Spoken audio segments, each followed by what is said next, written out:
Leverkusen ce week-end a remonté un déficit de 2 buts en égalisant contre Stuttgart à la 96e minute. Le match précédent, égalisation à la 97e contre Dortmund. Et le match précédent, égalisation à la 89e contre West Ham. Leverkusen toujours invaincu cette saison. David, je te laisse la parole pour trouver des qualificatifs et pour nous expliquer comment c'est possible. Qu'est-ce qui se passe à chaque fois dans cette fin de match pour Leverkusen? Oui, c'est très fort, c'est un peu métaphysique. Alors, on peut essayer de trouver des explications. J'en ai une à l'esprit, je vais y venir tout de suite. C'est l'entraîneur, bien sûr. Mais ce qui est fort, c'est que ce week-end, partons de la fin, on n'avait pas Granit Xhaka suspendu, le métronome du milieu de terrain en particulier. Et on n'avait pas Florian Wirtz qui est entré en troisième partie de match, dans le dernier tiers, parce que Xabi Alonso entendait le ménager, bien sûr, pour le match européen qui arrive.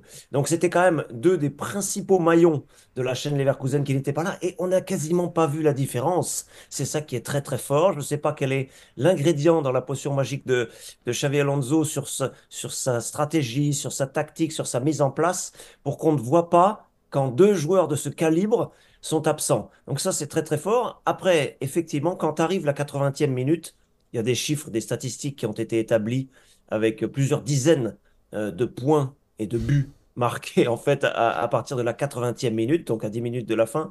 On a la sensation, on retient son souffle et on se dit c'est le Leverkusen time. C'est-à-dire il va y avoir une équipe qui va garder son niveau d'intensité, son niveau de précision, alors que l'adversaire commence à peiner, commence à se recroqueviller. C'est ce qui s'est passé là avec Stuttgart, qui a été très bon, qui a été féroce, qui a été dur à manœuvrer, qui avait pris 2 buts d'avance et on s'est dit, ah, 2 d'avance, ça va quand même faire beaucoup. Et ça y est, on est à la sensation et la première défaite.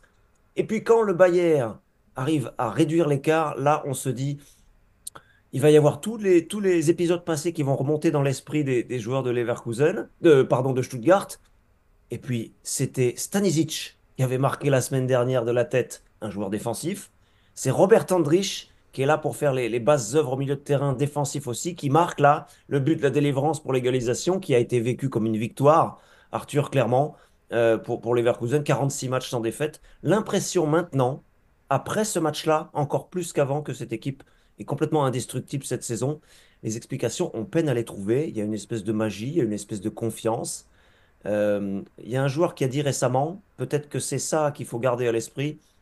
L'entraîneur, en fait, quand il s'implique dans les séances d'entraînement avec nous, c'est lui le meilleur.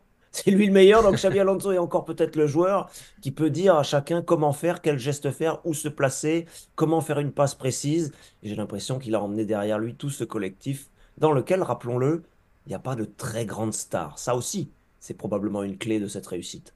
Tu l'as dit, David, 46 matchs sans défaite. Le bilan exact, c'est 38 victoires et 8 matchs nuls. On est à 2,65 points par match. C'est juste extraordinaire.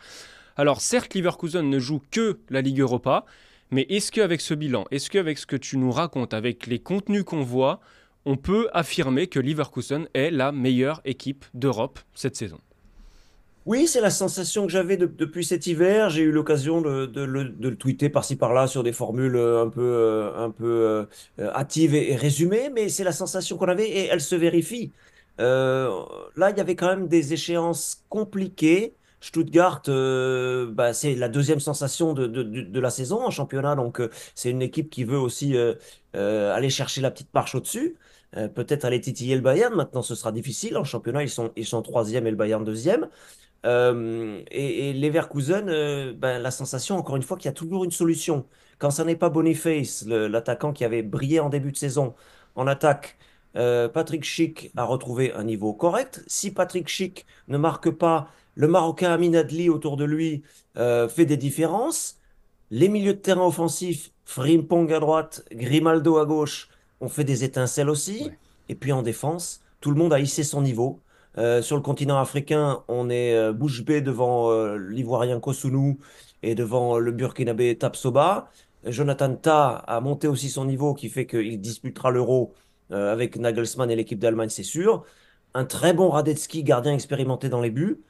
Donc oui, équipe très complète dans laquelle on a l'impression quand même, je le répète, que chaque joueur a pu hisser son niveau au-dessus de ce qu'on avait vécu jusque-là, à l'image de Chaka, qui s'est relancé dans ce club et qui est devenu un milieu de terrain de grande envergure, international suisse. Voilà, on a cité plein de joueurs là, en plus des artistes comme Florian Wirtz, et vous avez une équipe qui amène du danger partout, qui est efficace partout, qui défensivement prend quand même peu de buts. Il y a un peu moins de buts marqués que le Bayern de mémoire, mais globalement, vous avez cette équipe. Et en plus, allez, une dernière chose, le petit ressort psychologique contre l'AS Ouais. Rome, éliminé la saison dernière en demi, en 2023. Donc il y aura un petit esprit de revanche aussi, mais je crois pas que ça soit compliqué pour Xabi Alonso de motiver ses troupes à ce moment-là de la saison.